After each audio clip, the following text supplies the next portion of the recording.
Hello दोस्तों, स्वागत है आपका एक बार फिर से मेरे YouTube channel the English diary पर। और मैं हूं आपका दोस्त विजय। आज के इस वीडियो में हम ब्रिटिश पोइट्री में पढ़ने जा रहे हैं हमारे नेक्स्ट राइटर टी.एस. इलियट को। इससे पहले आपको बहुत सारी वीडियोस दे दी जा चुकी है। उत्तराखंड एलटी की अगर कर रहे हैं तैयारी तो please join the English diary, जिससे आपको मिलने वाले हैं बहुत सारे important facts related to exam. तो चलते हैं आज की वीडियो की तरफ। टी.एस. इलियट की बेसिक इन्फॉर्मेशन और बाकी डिटेल्स को जानते हैं। और अगर आप अभी तक हमारे टेलीग्राम चैनल से नहीं जुड़े हैं तो जरूर जुड़ जाइएगा। इस वीडियो के कमेंट सेक्शन में मैं जो है कमेंट में लिंक पिन कर दूंगा, आप वहां से ज्वाइन कर लीजिएगा। देखिए पहला पॉइंट क्या है, टॉमस स्टर्न इलियट, ये इनका फुल नेम है, याद रख लीजिएगा, कई बार फुल नेम भी पूछा जाता है। वॉज बॉर्न ऑन 26 सितंबर 1888। तो 26 सितंबर 1888 में जो है इनका बर्थ हुआ था सेंट लुइस मसूरी यूएसए में। ठीक है, नेक्स्ट पॉइंट है मसूरी यानी लुइस में यूएसए में इनका बर्थ हुआ था। He died of emphysema at his home on 4 January 1965 in London. तो 4 जनवरी 1965 लंदन में जो है इनकी डेथ हुई थी, वो भी ड्यू टू एम्फेसेमा, ये एक डिजीज़ है। T S. Eliot was buried in the village of East Coker in Somerset. तो जो ईस्ट कोकर समरसेट का विलेज है इनका, वहाँ पर इनका बरीड हुआ था। His father Henry Ware Eliot was a successful businessman. इनके फादर जो थे वो एक सक्सेसफुल बिजनेसमैन थे। आप एक चीज़ नोटिस करते होंगे, मैं हमेशा वीडियो आपको स्पीडेडली बताता हूँ ताकि आपका ज़्यादा समय जो है ना लगे और कम समय में ही आपको मैक्सिमम चीज़ें दे दी जाए, क्योंकि मुझे भी पता है कि समय की आपके लिए कितनी इंपॉर्टेंसी है। हिज मदर चार्लोट चैम्पस्टन, देखिए ये उनकी मदर का नेम है, a poet and a social worker. उनकी मदर एक पोएट भी थी और एक सोशल वर्कर भी थी। He got his education in Harvard University, इन्होंने अपनी एजुकेशन हार्वर्ड यूनिवर्सिटी से ली। मेटन कॉलेज ऑफ ऑक्सफोर्ड से भी इन्होंने अपनी एजुकेशन ली है। In 1900 Eliot was won a golden medal for Latin. तो गोल्ड मेडल फॉर लैटिन 1900 में इन्होंने जो है प्राप्त किया। इंपॉर्टेंट फैक्ट है, याद रखिएगा, gold medal for Latin. He was shy by nature, ये अपने नेचर से काफ़ी शाय थे। And introvert type of man, introvert थे। Took overcome his shyness he took lesson in boxing. तो अपनी शाइनेस से जो है छुटकारा पाने के लिए, उससे उभरने के लिए इन्होंने जो बॉक्सिंग है उसके लेसन्स भी लिए। He began to write poetry when he was 14। किस साल में उन्होंने पोइट्री लिखना शुरू किया? जब वो 14 साल के थे। इंपॉर्टेंट पॉइंट्स है सभी। नेक्स्ट पॉइंट है, ही फर्स्ट पब्लिश्ड पोएम, उनकी जो फर्स्ट पब्लिश पोएम है वो है फेबल फॉर फीस्टर्स। इंपॉर्टेंट है, याद रखिएगा, अ फेबल फॉर फीस्टर। तो फर्स्ट है, देखिए, और एफ एफ एफ आ रहा है, ट्रिपल एफ इसमें आ रहा है, आप इस चीज़ को नोटिस कर सकते हैं, फेबल फॉर फीस्टर। तो इनकी ये जो है फर्स्ट पब्लिश्ड पोएम है। तो इस तरह से आप याद रख सकते हैं, फर्स्ट तो एफ से आता है और एफ ही है। Was written as a school exercise, as a school exercise की तरह इन्होंने इसको लिखा था। And was published in the Smith Academy Record in February 1905। Smith Academy Record में 1905 में जो है ये पब्लिश की गई। तो इंपॉर्टेंट पॉइंट है, इसको जरूर आप नोट कीजिएगा। नेक्स्ट पॉइंट है हमारा, he also publish 3 short stories 1905। 1905 में इन्होंने 3 इंपॉर्टेंट स्टोरीज जो है वो भी पब्लिश की थी। एक था bird of prey, a tale of a whale, the man who was king. ये 3 आपको याद रखने हैं, ठीक है, bird of prey, tale of a whale and the man who was king. अब आप इनकी इन 3 स्टोरीज़ को, शॉर्ट स्टोरीज़ को याद भी कर सकते हैं। आपको याद कैसे रखना है कि शिकार करने गए थे वेल मछली की, ठीक है, और कौन गए थे? आदमी। किसके साथ? राजा के साथ, ठीक है। शिकार करने गए थे वेल मछली की, और कौन? आदमी लोग किंग के साथ। तो प्रे, शिकार, वेल, मछली समझ लीजिए, मैन एंड किंग। इस तरह से आप याद रख सकते हैं। तो आप शॉर्टली इसको कहीं पर लिख लीजिएगा, प्रे, वेल, मैन, किंग, तो आपको याद आ जाएगा ये चारों इस तरह से, ठीक है। ये मैंने आपको बता दें, याद करने का एक तरीका है। नेक्स्ट पॉइंट देखिए, he move to England 1914 at the age of 25। England वापस गए ये 1914 में, जब इनकी एज 25 थी। Went on the settle work and marry there, और वहाँ पर गए, सेटल हुए और शादी भी वहाँ पर इन्होंने कर ली। नेक्स्ट पॉइंट है, he went to England on fellowship from Merton College Oxford in 1914, और फेलोशिप के लिए भी वहाँ पर गए हुए थे। He met Ezra Pound on 22 सितंबर 1914। ये आपको याद रखना है कि एजरा पॉन्ड से इनकी मुलाकात 22 सितंबर 1914 को हुई थी, 22 सितंबर 1914। काफ़ी ज़्यादा इन्फ्लुएंस जो है इनका, काफ़ी इन्फ्लुएंस रहे थे एजरा पॉन्ड से, और कहीं ना कहीं इनके पोइट्री में इतना सारा जो इनको फेम मिला है, तो इसका एक रीज़न हम एजरा पॉन्ड को भी मान सकते हैं। इन 1948, इंपॉर्टेंट फैक्ट है, Eliot won Nobel prize and Order of Merit. तो इनको नोबल प्राइज़ दिया गया था 1948 में, याद रखिएगा 1948, ठीक है। देखो इलियट जब हम बोलते हैं तो आप ऐसे याद रख सकते हैं, टी.एस. इलियट, इसको बोलिए आप इलियट टीएस इलियट जब हम बोलते हैं तो इलियट, अगर आप इलियट बोलते हैं तो आपको 8 जैसी फीलिंग आ रही है तो समझ जाइएगा कि कहीं ना कहीं इनको जो साहित्य अकेडमी, अगर आपको बहुत सारे याद करने पड़े तो आप याद रखना इलियट में 8 आ रहा है तो इनके 8 तो है, तो 48 आपको याद आ जाएगा। ठीक है, इस तरह से आप थोड़ा सा इसको इस तरह से न्यूमोनिक्स के थ्रू याद कर सकते हैं। इलियट यानी 48, ठीक है, इलियट 48 ऐसे करके आप याद रखिएगा। नेक्स्ट पॉइंट है, Eliot won Nobel prize in literature for his outstanding pioneer contribution to present day poetry. Present day poetry पर इन्होंने, मतलब प्रेजेंट डेज पोइट्री, उस समय जो चीज़ें चल रही थी, उस काल, उस परिस्थिति पर रिलेटेड पोएम्स लिखी थी, इस वजह से इनको नोबेल प्राइज़ दिया था। T S Eliot is the greatest poet of the modern age. किस एज से बिलोंग करते हैं? मॉडर्न एज से। मोस्ट इंपॉर्टेंट है, याद रखिए। ठीक है, इसमें वैलेरी फ्लेचर, वैसे मुझे इसकी पूरी प्रोनाउंसिएशन मैं श्योर नहीं हूँ कि मैं सही कर रहा हूँ, फिर भी आप देख लीजिएगा। इसमें वैलेरी फ्लेचर जो है इलियट की वाइफ थी, was 30 when she married Eliot. 30 साल की थी जब इन्होंने इलियट से शादी की थी। The love song of J Alfred Prufrock, most important work है, याद रखिएगा। इसको चाहें तो आप इस पोएम को पढ़ भी सकते हैं स्टडी लवर चैनल पे। The love song of J Alfred Prufrock is TS Eliot's dramatic interior monologue. तो ड्रामेटिक मोनोलॉग था इनका ये। ठीक है, कौन सा? ये वाला work, the love song of J Alfred Prufrock. Eliot started writing this poem in February 1910। तो 1910 से, फरवरी 1910 से इन्होंने इस पोएम को लिखना शुरू किया था। ठीक है, इंपॉर्टेंट है। अब आप देखते होंगे मैं हर बार आपको स्टडी लवर चैनल के बारे में बात करता हूँ। देखिए ऐसा है, मैंने जो भी अपनी तैयारी के दौरान मोस्टली चीज़ें, जो स्टोरीज़ वगैरह या ऐसी इंपॉर्टेंट कुछ चीज़ें मैंने उनसे ज़रूर देखी थी। हालांकि मैंने कई सारी बुक्स का भी इस्तेमाल किया, जिनको मैं अभी आप लोगों के सामने भी जो ये नोट्स प्रोवाइड कर रहा हूँ, ये सारी चीज़ें मैंने खुद भी पढ़ी हैं और लिखी हुई है इस वजह से। लेकिन देखिए, जहाँ से आपको बेनिफिट मिल सकता है वो चीज़ मैं ज़रूर बताऊंगा। मैं आपसे कुछ भी छुपाने की कोशिश नहीं करता, इसी वजह से बार बार आपको कहता हूँ कि आप उनको देख लो। हालांकि इसमें मेरा कोई फ़ायदा नहीं, लेकिन आपका फ़ायदा ज़रूर हो जाएगा। स्विनी अमंग द नाइटिंगेल्स, ये इंपॉर्टेंट वर्क है, टीएस इलियट्स की एक पोएम है। इट इज़ रिटन इन 1918 में लिखी गई थी और 1920 में जो है ये पब्लिश की गई थी। याद रखना, Swinney among the nightingales. Nightingales stand for a prostitute, और इस पोएम में जो नाइटिंगेल है वो किसे स्टैंड करती है? एक प्रोस्टिट्यूट को करती है। ये भी आपको मैंने इंपॉर्टेंट फैक्ट बता दिया।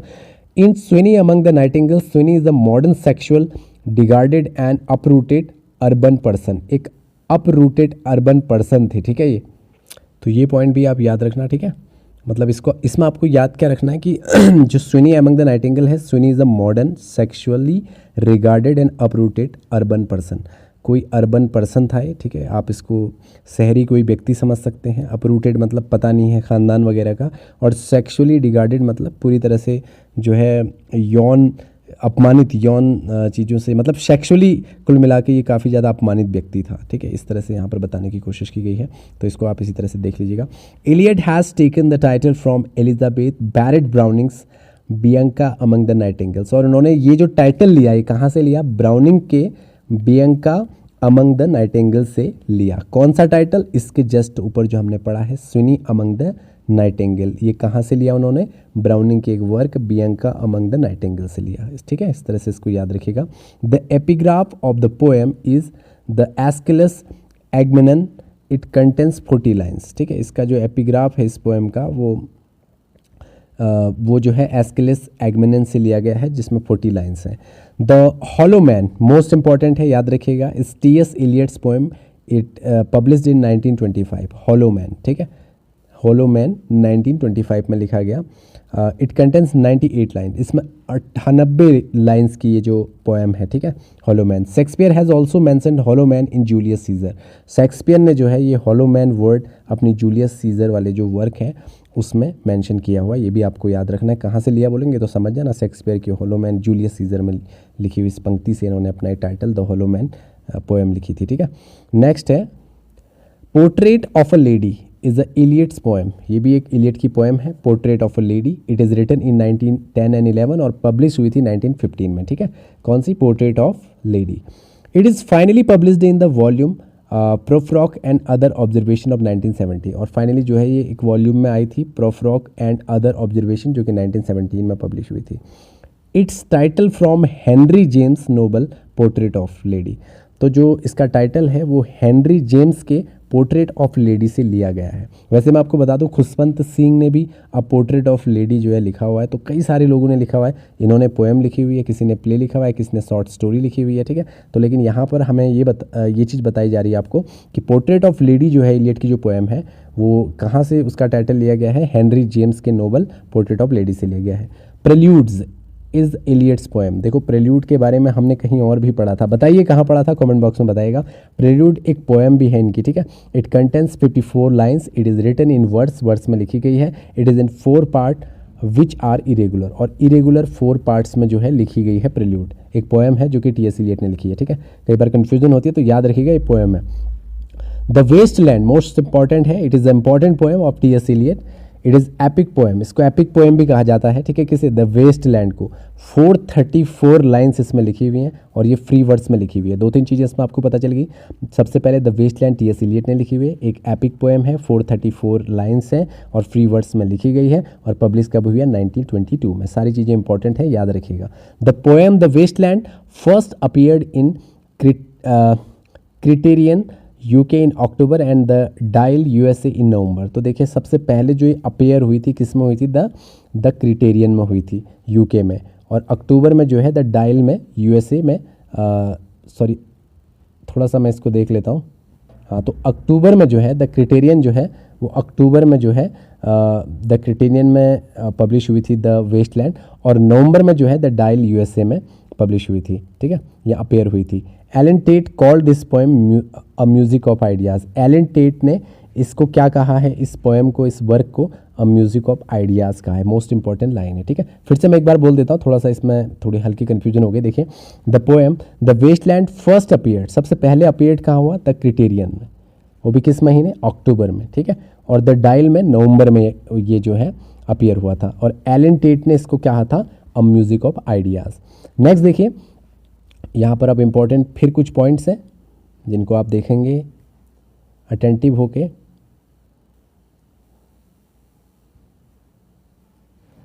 The Waste Land includes the famous phrases as, इसमें इंपॉर्टेंट कुछ फ्रेजेज हैं जो आपको याद रखनी। April is the cruellest month, सबसे पहले ये आप याद रखिएगा, ये लाइन जो है ये वेस्टलैंड की है। I will show you fear in A handful of dust, ये भी जो है द वेस्टलैंड में शामिल है। शांति शांति शांति जो ये लिखा हुआ है ये भी जो है द वेस्टलैंड में इंक्लूडेड है। तो ये लाइंस आपको ऐसी लिख देनी है और एक साथ इनको इकट्ठा करके आपको याद रखना है, ठीक है।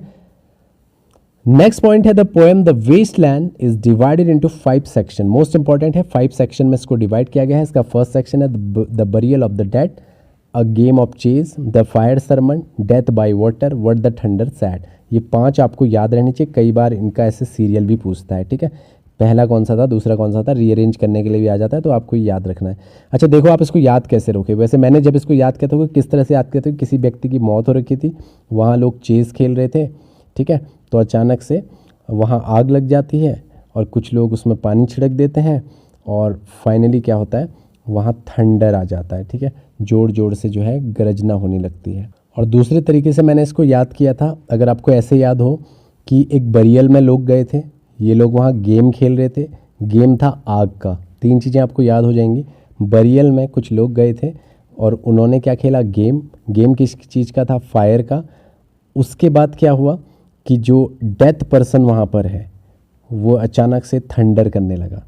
तो थंडर स्टॉर्म आपने सुना होगा, थंडर गर्जना, यानी अचानक से वो उड़ गया, चिल्लाने लगा, ठीक है। मैंने इस तरह से अजीब बेवकूफ़ी की तरह से इसको याद किया था, आप भी चाहें तो याद कर सकते हैं।